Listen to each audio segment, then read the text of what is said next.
This is Diaspora Connect, and this is Wanda. It's another beautiful day in Dar es Salaam, Tanzania, on the continent of Africa. I am at home today, and I wanted to do a quick video. It is such a lovely, peaceful, beautiful day today, and I just wanted to come to you so you can kind of lay eyes on me and see what I am up to and how I am doing. All is well. And yeah, I had a sister that came in today, so I met her at the shopping center not far from where I live, and I brought her over here to show her how beautiful it was, these houses, and how peaceful it is and how nice things are here. And she was very excited, so she's going to be here for a couple of weeks. She's just visiting, and she's trying to check it out to see if this is something, a place that she would like to visit and or do business here. So yeah, I just decided to do this video since I was all dressed and everything. So all is well. Let me think, is there anything I would like to say? Let's see. I want to thank all of my faithful subscribers. I want to welcome my new subscribers. Thank you for your viewership. And I wanted to ask you to please like, share, and subscribe. Trying to get the likes up so my video can be shared with others. I do like to provide my experience and advice being here over a year in Dar es Salaam, Tanzania. It is very important to people who are interested in visiting here and or repatriating, and they're coming from the West. We'd like to hear our point of view and our perspective on how it is to live here, to function here, to get established and be repatriate here, and also to do business here. So there are steps and processes that you do have to go through in terms of finding a place, in terms of partnering with Tanzanians and doing business.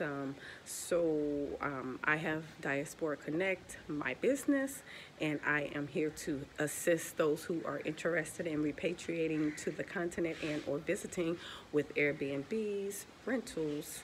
And I just actually started doing Airbnb and rentals because I was not doing those at first, but so many diaspora are calling me, reaching out to me because they know I have the business, and so they have extra rooms to rent and or houses to rent. Like if they go back and forth, they have houses and properties. So I am actually doing that now. I just have to kind of screen and talk to people during the consultations, and then I'll recommend these different diaspora, because the reason it's really good to stay with the diaspora here is because their place is set up for what we're used to, accustomed to, in terms of the bathrooms and showers and water and lights and all that. So those are important things that we're used to having when you first come, at least just to until you get situated and established, or until you find a place of your own.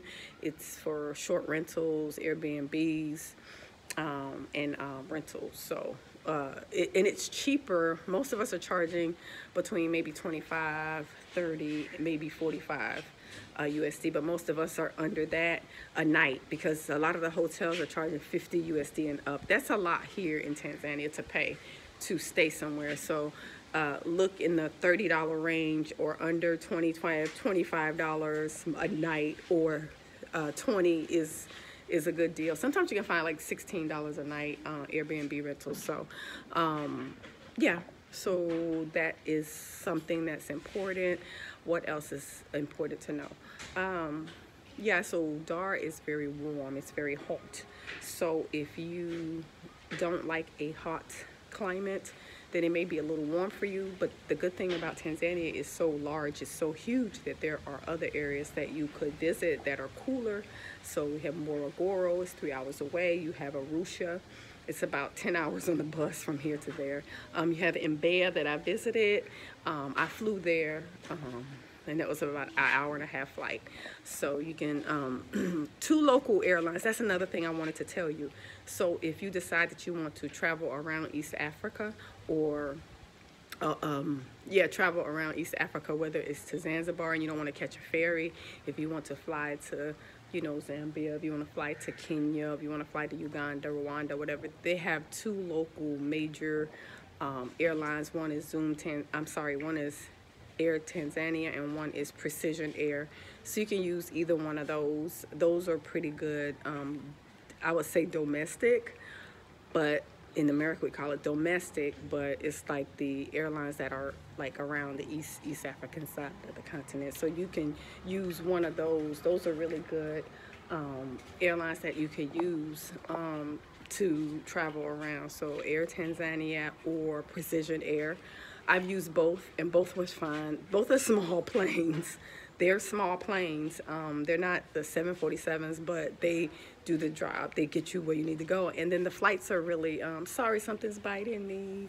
The flights are really reasonable. So you can get like a one-way ticket for maybe $70 and then back. So it's maybe less than $200. You can get a round trip ticket to fly to, you know, Kenya, or you can get, you know, if you want to fly to Zanzibar versus catching a ferry, I would recommend you do that, because sometimes the ferries are like this, up and down, going back, because you're going against the current when you go to Zanzibar. When you come from Zanzibar, when you come back to Dar from Zanzibar, you're on the boat and you're going against the current. So sometimes it's like this, it's kind of rocky, but when you go, it's usually kind of smooth. So I would recommend, if you are the seasick type, that you would fly back. At least if you're going to take a ferry just for the experience, take it there and just fly back.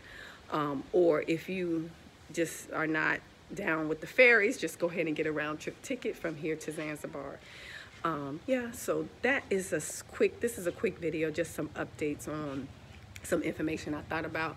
And since I met a sister today and I was up and dressed, I decided to come to you because I was not looking like I'm laying around just relaxing like I've been doing. So I did get out yesterday because I did a live. So yeah, I'm just trying to keep you updated and be current with you in information, and just sharing information with you in my life. People are really happy when I do videos and share information, because they say it's very informative. Many people are trying to make the decision to come here, and so they're trying to get out of America. They're trying to get out of Babylon, and they're visiting different places because they're trying to get an idea of what is best for them and what's best suited for them. So the continent is actually a place of safety.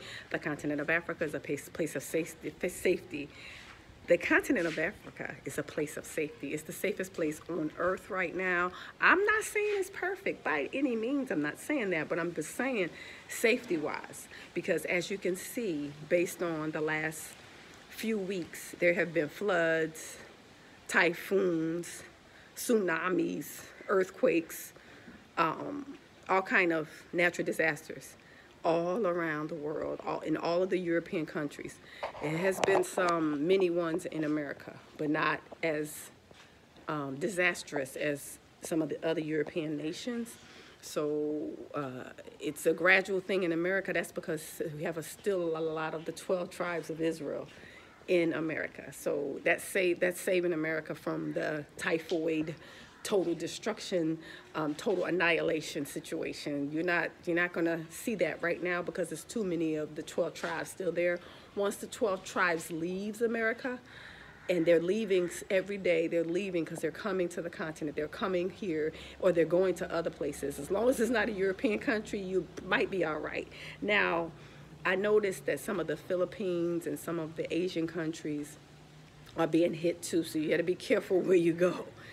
I would say, in my opinion, I would recommend you just come to the continent, because this is the only place that won't have a natural disaster that will annihilate it, because it's protected by the uncreated creator. This is the motherland, so it will not be destroyed. Even if all the other places are destroyed, this continent will never be destroyed. It's protected, and there are legions and legions of angels protecting the continent of Africa. So you need to come here where it's protected, where it's a place of safety. I'm not saying that there won't be any internal issues, civil issues, political issues. Not saying that. I'm saying total destruction. I'm talking natural disasters, total annihilation, like as what's going on in the other countries right now, because they're under judgment. because their hands are not pure and clean, because they have the blood of the slaves. They have the blood of the 12 tribes of Israel on their hands, so they're being annihilated. So come back here to the continent of Africa, where it's safe and it's peaceful. It's a place of safety, okay? So thank you again for tuning into my channel. Welcome, Karibu Sana. And I do appreciate your viewership and your likes. And thank you for tuning in, and I'll be back with another video in a couple of days or another live soon, okay?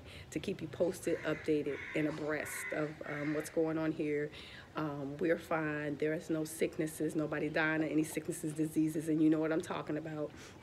No, some people wear masks because it's they have to in some governmental buildings, and it's everybody's choice. Many of the people that are wearing masks looks like they're people from out of the country coming in, so they're wearing masks, which is fine. I mean, you do what you need to do. I'm not wearing a mask. I haven't really worn a mask since I've been here, and I've been here over a year and 3 weeks. So I haven't really worn a mask. I'm fine. I don't really spend time in large crowds a lot anyway, but sometimes I go to the beach. But I'm not fearful of that, because you know what? If it's your time, you're gonna go. I mean, you can have on the hazmat suit, the whole ET hazmat suit with the face shield and all that, and you can still pass away. So if it's your time and it's your number, and your number is called by the uncreated creator, then you're gone anyway. So a mask won't protect you. So don't put all your hope and effort and dreams into a mask thinking that's going to save your life, because you can still leave this earth, because when it's your time, it's your time. Don't put all your efforts into some vaccine that's man-made, because the only one that can heal you and restore you and remove all the sickness and disease from the earth is the uncreated creator, the almighty Yah. He's the only one that can protect you. So cry out to him and he will protect you. Don't trust these man-made items, these masks and these jabs, and don't put all your trust in that, okay? Because in the end of the day, they're man-made. They didn't create us. He created us. So if you want to know how to heal us, and if you want to know how to lengthen our lives and restore us and restore the earth, you need to consult with him, not man. They don't know, okay? So come on now, come back to earth, come back to reality, and stop putting all your trust in men. Put your trust in him, okay? All right, I will talk to you again soon. I'll do another video in a couple of days. All right, bye-bye.